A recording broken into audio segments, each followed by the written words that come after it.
नमस्कार। आकाशवाणी जयपुर अजमेर से प्रस्तुत हैं प्रादेशिक समाचार।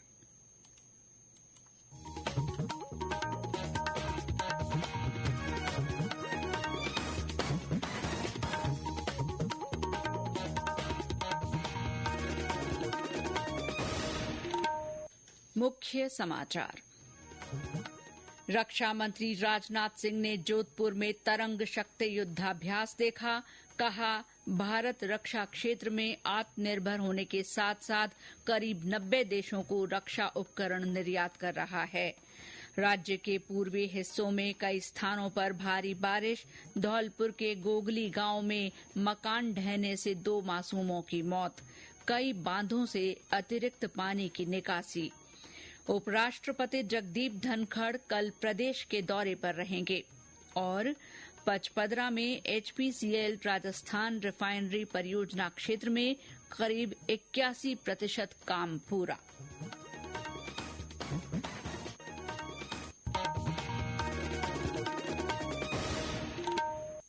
समाचारों के साथ मैं शीला चावला और अब समाचार विस्तार से। रक्षा मंत्री राजनाथ सिंह ने कहा है कि देश रक्षा के क्षेत्र में आत्मनिर्भरता की ओर तेजी से आगे बढ़ रहा है। उन्होंने कहा कि लाइट कॉम्बैट एयरक्राफ्ट से लेकर कई तरह के उपकरण आज देश में ही स्वदेशी तकनीक से बनाए जा रहे हैं। श्री सिंह जोधपुर में आयोजित वायुसेना के तरंग शक्ति युद्धाभ्यास के दौरान आयोजित एयर शो के बाद कार्यक्रम को संबोधित कर रहे थे।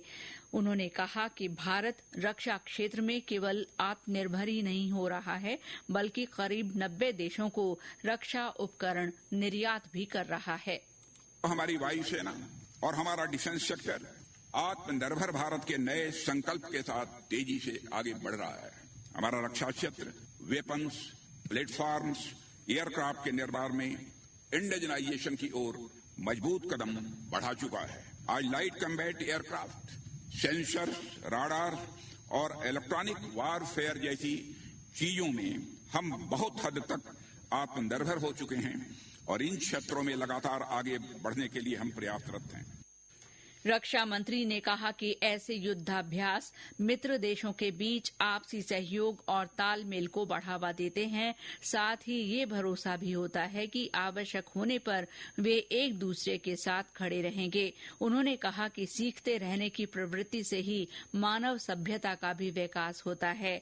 ऐसे में साथी राष्ट्रों से सीखना बहुत जरूरी है। उन्होंने कहा कि रक्षा क्षेत्र में तकनीक बहुत तेजी से बदल रही है, इसीलिए कोलैबोरेटिव अप्रोच के साथ सीखना समय की जरूरत है। हमारे संवाददाता ने बताया कि रक्षा मंत्री की उपस्थिति में आयोजित एयर शो में वायुसेना के विमानों ने अपनी क्षमता और शक्ति का प्रदर्शन किया। राज्य के पूर्वी हिस्सों में कई स्थानों पर भारी बारिश के कारण जनजीवन प्रभावित हुआ है। पिछले 24 घंटों में राजाखेड़ा, धौलपुर, सवाईमाधोपुर, अकलेरा और मनिया में बहुत भारी बारिश हुई है। इसके अलावा 30 कस्बों और शहरों में भारी बरसात दर्ज की गई है। धौलपुर जिले में लगातार बारिश के कारण सैपऊ उपखंड के गोगली गांव में एक मकान ढहने से 2 मासूमों की मौत हो गई। हादसे में 4 लोग घायल हो गए, जिन्हें धौलपुर के अस्पताल में भर्ती करवाया गया है।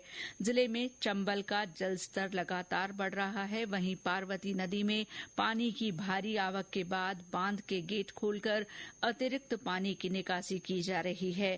करौली के पांचना बांध से भी अतिरिक्त पानी छोड़ा जा रहा है। भरतपुर में लगातार बारिश से कई मार्ग अवरुद्ध हैं।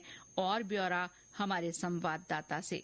भरतपुर में भारी बारिश होने से शहरी व ग्रामीण क्षेत्रों में जल भराव की स्थिति बन गई है। जल संसाधन मंत्री सुरेश रावत ने भरतपुर जिले का दौरा कर जल भराव क्षेत्र का निरीक्षण किया। उन्होंने शहर की सुजानगंगा नहर, चांदपोल गेट क्षेत्र सहित अन्य इलाकों में जल भराव से बिगड़े हालातों को देखा और अधिकारियों को आवश्यक दिशा निर्देश देकर जल निकासी के कार्यों में तेजी लाने के निर्देश दिए। भारी बारिश को देखते हुए जिला कलेक्टर ने भी आगामी 14 सितम्बर तक कक्षा 1 से 12 तक के स्कूलों और आंगनवाड़ी केंद्रों की छुट्टी करने के आदेश जारी किए हैं। शिव कुमार वशिष्ठ, आकाशवाणी समाचार, भरतपुर। तेज बरसात, जल भराव और मौसम विभाग की भारी बारिश की चेतावनी के मद्देनजर कई जिलों के स्कूलों में विद्यार्थियों के लिए अवकाश घोषित किया गया है। इस बीच मौसम केंद्र जयपुर के निदेशक राधेश्याम शर्मा ने बताया कि आगामी 24 घंटों में पूर्वी जिलों में कई स्थानों पर भारी से बहुत भारी बारिश होने के आसार हैं। भरतपुर संभाग, जयपुर और कोटा संभाग के कुछ भागों में मेघ गर्जन के साथ मध्यम से तेज बारिश की गतिविधियां जारी रहेंगी। इस दौरान भरतपुर संभाग में कहीं कहीं अति भारी बारिश और जयपुर कोटा संभाग में कहीं कहीं हेवी रेन की संभावना अगले 24 घंटों के दौरान बनी रहेगी। इसके बाद 13-14 सितंबर से भारी बारिश की गतिविधियों में कमी होगी। हालांकि उत्तर पूर्वी राजस्थान में मेघ गर्जन के साथ मध्यम दर्जे की बारिश और कहीं कहीं तेज बारिश की गतिविधियां 13 सितंबर को भी दर्ज होने की संभावना है। 14 सितंबर से बारिश की गतिविधियों में और कमी होगी। ज्यादातर इलाकों में वेस्टर्ली विंड्स का प्रभाव होगा, तो अधिकांश भागों में मौसम मुख्यतः शुष्क रहने और केवल पूर्वी राजस्थान में कुछ इलाकों में हल्के से मध्यम बारिश होने की ही संभावना बनी रहेगी।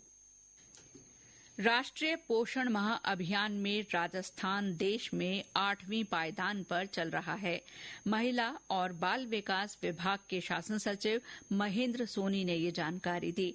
वे जयपुर से वीसी के माध्यम से जिला उपनिदेशकों और सीडीपीओ के साथ राष्ट्रीय पोषण माह 2024 की समीक्षा बैठक में बोल रहे थे। श्री सोनी ने जयपुर, जोधपुर और उदयपुर सहित बड़े जिलों को बेहतर प्रदर्शन करने के निर्देश दिए।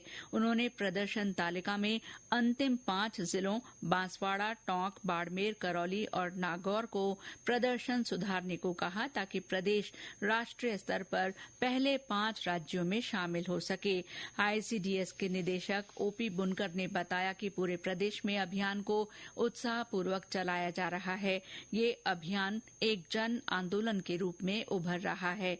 चूरू जिला पहले स्थान पर, अजमेर जिला दूसरे और हनुमानगढ़ जिला तीसरे स्थान पर है। उन्होंने बताया कि महिलाओं और बच्चों के बेहतर स्वास्थ्य और पोषण को सुनिश्चित करने के उद्देश्य से चल रहे इस अभियान में एनीमिया, बच्चों की बढ़ोतरी की निगरानी, पूरक आहार, पोषण भी, पढ़ाई भी और पर्यावरण संरक्षण पर भी ध्यान केंद्रित किया जा रहा है।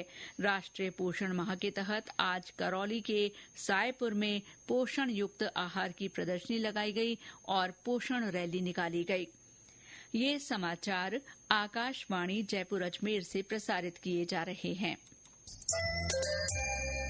उपराष्ट्रपति जगदीप धनखड़ कल प्रदेश के दौरे पर रहेंगे।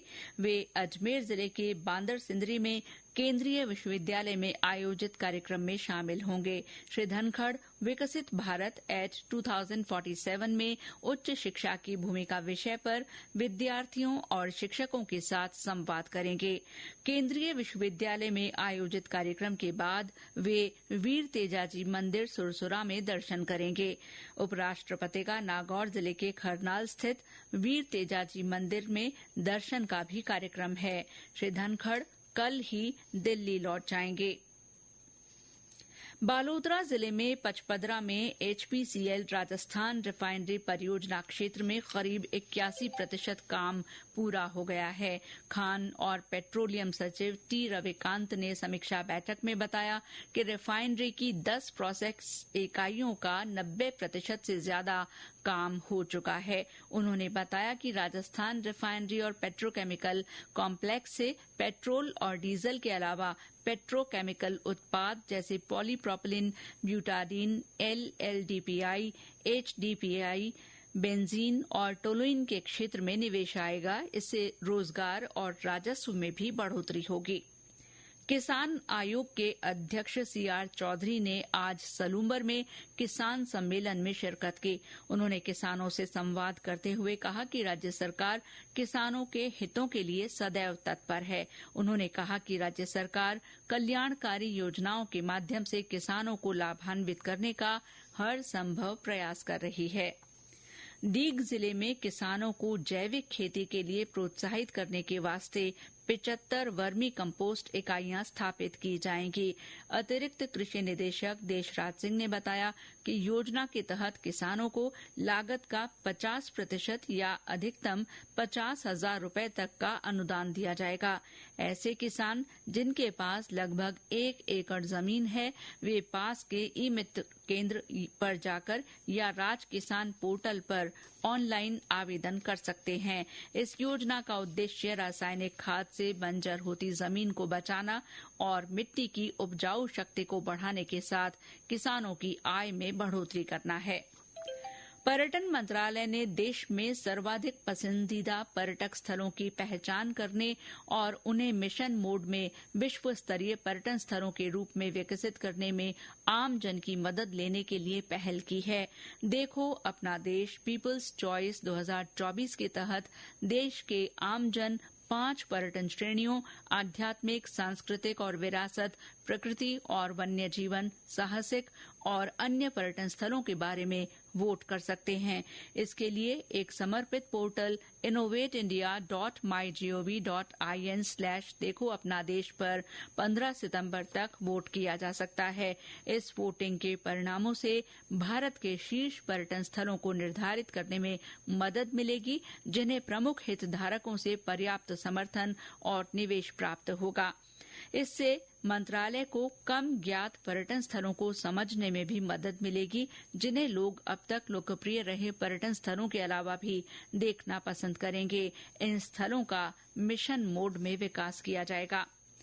पेरिस पैरालंपिक से लौटे भारतीय दल ने आज नई दिल्ली में प्रधानमंत्री नरेंद्र मोदी से मुलाकात की। इस बार भारतीय एथलीटों ने टोक्यो के रिकॉर्ड प्रदर्शन को पीछे छोड़ते हुए पैरालंपिक में देश के लिए अब तक के सर्वाधिक पदक जीतकर इतिहास रच दिया। भारत ने 7 स्वर्ण, 9 रजत और 13 कांस्य पदकों के साथ कुल 29 पदक हासिल किए और पदक तालिका में 18वां स्थान प्राप्त किया। जैसलमेर के रामदेवरा में बाबा रामदेव का भादवा मेला परवान पर है। आगामी 14 सितंबर को मेले का समापन होगा। मेले का समापन नजदीक आने के साथ ही यात्रुओं की संख्या में लगातार बढ़ोतरी हो रही है। राज्यपाल हरिभाऊ किशनराव बागड़े और मुख्यमंत्री भजनलाल शर्मा ने रामदेव जयंती और तेजा दशमी पर प्रदेशवासियों को शुभकामनाएं दी हैं। और अंत में मुख्य समाचार एक बार फिर। रक्षा मंत्री राजनाथ सिंह ने जोधपुर में तरंग शक्ति युद्धाभ्यास देखा। उन्होंने कहा कि भारत रक्षा क्षेत्र में आत्मनिर्भर होने के साथ साथ करीब 90 देशों को रक्षा उपकरण निर्यात कर रहा है। राज्य के पूर्वी हिस्सों में कई स्थानों पर भारी बारिश हुई है। धौलपुर के गोगली गांव में मकान ढहने से 2 मासूमों की मौत हो गई। प्रदेश के कई बांधों से अतिरिक्त पानी की निकासी की जा रही है। उपराष्ट्रपति जगदीप धनखड़ कल प्रदेश के दौरे पर रहेंगे। और पचपदरा में HPCL राजस्थान रिफाइनरी परियोजना क्षेत्र में करीब 81% काम पूरा हो गया है।